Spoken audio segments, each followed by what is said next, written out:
আসসালামু আলাইকুম রহমতুল্লাহি আবরকাত। আলহামদুলিল্লাহ, সকল অবস্থাতে আল্লাহ তাআলার শুকরিয়া আদায় করা জরুরি।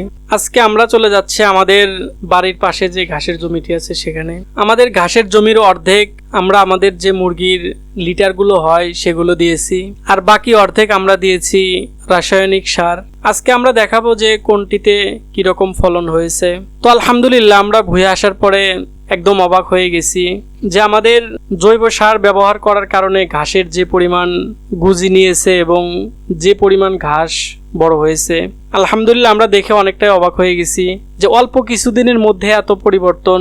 প্রায় এক সপ্তাহ আগে আমরা এই জমিতে মুরগির লিটার দিয়েছিলাম, যেগুলো এখনো ছোট ছোট ঘাসের উপরেই আছে, আর আমরা বাকি অর্ধেক এই পাশে আমরা দিয়েছিলাম রাসায়নিক সার।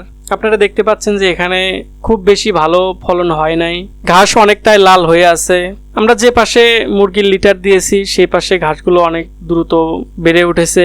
আর রাসায়নিক সার দিয়ে ঘাস চাষ করলে অনেকটাই গরুর ক্ষতি হয়, আর জৈব সারের মাধ্যমে যদি আমরা ঘাস চাষ করি সেক্ষেত্রে আমাদের ঘাসগুলো অনেক পুষ্টিমান হয়।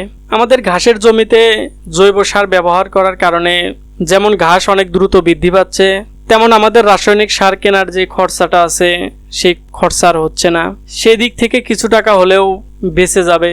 জৈব সার হিসেবে আমরা গরুর গোবরও ব্যবহার করতে পারি, যেগুলো কিছুদিন রাখার পরে গ্যাস মুক্ত হওয়ার পরে যদি আমরা জমিতে দিই সেক্ষেত্রে অনেকটাই উপকার হয়।